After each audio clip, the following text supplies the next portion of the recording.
आज अमेरिका का पांचवा बड़ा बैंक धराशायी हो गया, अर्थव्यवस्था घुटनों पे आ रही है और ये वही बैंक है जिसने अदानी को गिराने की कोशिश की थी। 97% तक खुद हो चुका है खत्म। इस बात को आप ढंग से समझिए कि 24 जनवरी को हिंडनबर्ग ने अपनी खबर प्रकाशित कर दी थी, मगर उस खबर को बिल्कुल फुस मान लिया गया था, उस पर कोई घास नहीं डाल रहा था। पूरी तरीके से हिंडनबर्ग की यह खबर फ्लॉप हो चुकी थी, मगर एक बैंक सामने आता है और वो इस खबर के पीछे अपनी प्रतिष्ठा दांव पर लगाता है और आज उस प्रतिष्ठा का जनाजा निकल गया। गौर से देखिए, जिस दिन खबर प्रकाशित होती है हिंडनबर्ग की, उसके बाद में भी अदानी के स्टॉक्स के ऊपर कोई फर्क नहीं पड़ता जब तक कि एक बैंक आकर इसके अंदर दखलंदाजी नहीं करता और उसके बाद में ही इसका डाउनफॉल शुरू होता है। क्रेडिट स्विस नाम का ये जो बैंक है जिसने 97% तक आज अपनी मार्केट कैप खो दी है, इसने अदानी को 80% तक गिराने की कोशिश की थी। 24 जनवरी के बाद में 1 फरवरी को ये जो रिपोर्ट प्रकाशित होती है उसके अंदर बताया जाता है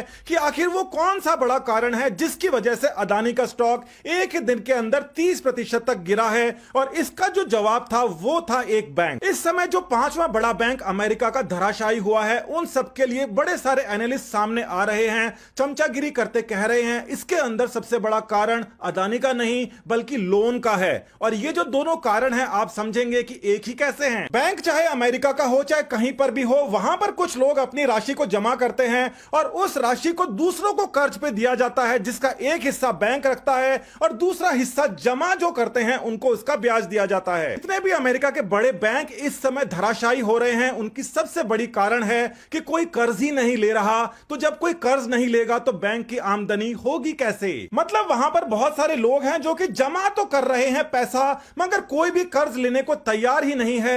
अब इस बात को देखिए कि 1 फरवरी को ये जो बड़ा बैंक है अचानक से कहता है कि अदानी के जो बॉन्ड हैं उनको दिखाकर कोई हमसे कर्ज नहीं ले सकता, और लोगों ने कर्ज लेने बंद ही कर दिए। ये देखिए, सबसे पहले ये वाला बैंक सामने आके बोलता है कि वो अदानी के बॉन्ड्स को कोलैटरल की तरीके से एक्सेप्ट नहीं करेगा लोन को देने के लिए। बैंक से जब भी आप लोन लेते हो तो आपको कोई प्रॉपर्टी गिरवी रखनी पड़ती है या फिर बॉन्ड्स गिरवी रखने पड़ते हैं। इन्होंने कहा कि अदानी वाले बॉन्ड्स को आप हमारे यहां पर गिरवी नहीं रख सकते और इनका बेड़ा गर्क हो गया। ध्यान से देखिए इस रिपोर्ट को, जिसको भारत के अंदर बहुत ज्यादा प्रचारित किया गया था। संसद के अंदर भी इस रिपोर्ट की चर्चा हुई थी और कहा था कि जब विदेशी बैंक अदानी के बॉन्ड्स को जीरो कह रहे हैं तो फिर इसका मतलब जांच करानी चाहिए। इस बैंक ने जैसे ही अदानी के सभी बॉन्ड्स को जीरो घोषित किया, दूसरे बैंकों ने भी ऐसा ही करना शुरू किया, क्योंकि सारे बैंक असल में ऐसा ही करते हैं। यानी कि सबसे आगे ये बैंक चल पड़ा और इसके पीछे बाकी बैंक चल पड़े बर्बाद होने के लिए। क्रेडिट स्विस के बाद में कई सारे बड़े बैंक जैसे कि सिटी ग्रुप वेल्थ भी मना कर देता है कि अदानी का कोई भी सिक्योरिटी हम नहीं रखेंगे,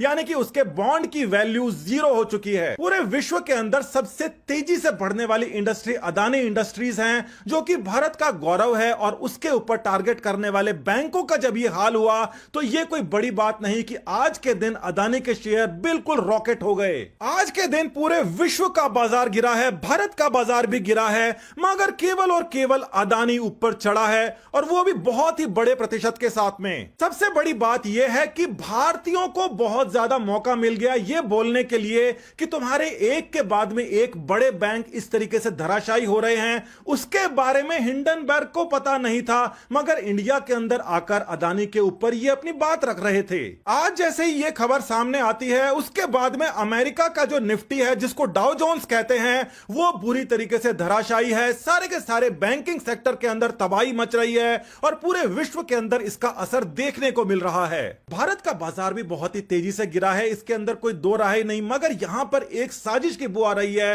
क्योंकि जो लोग इसके अंदर शामिल थे उन सभी लोगों का अब पता चल गया है कि उनके वहां पर घपले चल रहे थे और वो बोल रहे थे कि अदानी के अंदर कुछ गड़बड़ है, कहीं ऐसा तो नहीं ये सारे अदानी को गिराकर और मोटा मुनाफा बनाकर और अपने सभी घपलों को छुपाने की कोशिश कर रहे थे। एक और बात यह भी हो सकती है कि अदानी से पंगा लेना इनको ज्यादा भारी पड़ गया, नहीं तो इतने ज्यादा पैसों वाले बैंक आखिर धराशायी हुए कैसे? एक बड़ा गैंग बनाकर एक रईस आदमी को किसी तरीके से नीचे ले जाना, उसकी सारी संपत्ति के ऊपर कब्जा करके अपने घाटों के ऊपर पर्दे डालने की कोशिश वाली जो बात है वो सामने बिल्कुल दिखाई दे रही है कई सारे प्रूफ्स के साथ में। वहीं दूसरी ओर अदानी का डंका पूरे विश्व में बज रहा है। एक समय समय में जैसे रिलायंस को गिराने की कोशिश की थी, मगर रिलायंस ने जो पलटवार किया था उसके बाद में कोई रिलायंस के हाथ नहीं लगा था, उसी तरीके से अदानी भी एक ऐसा स्टेटमेंट रख रहा है कि उसके बाद में अदानी के ऊपर भी कोई हाथ डालने की कोशिश करेगा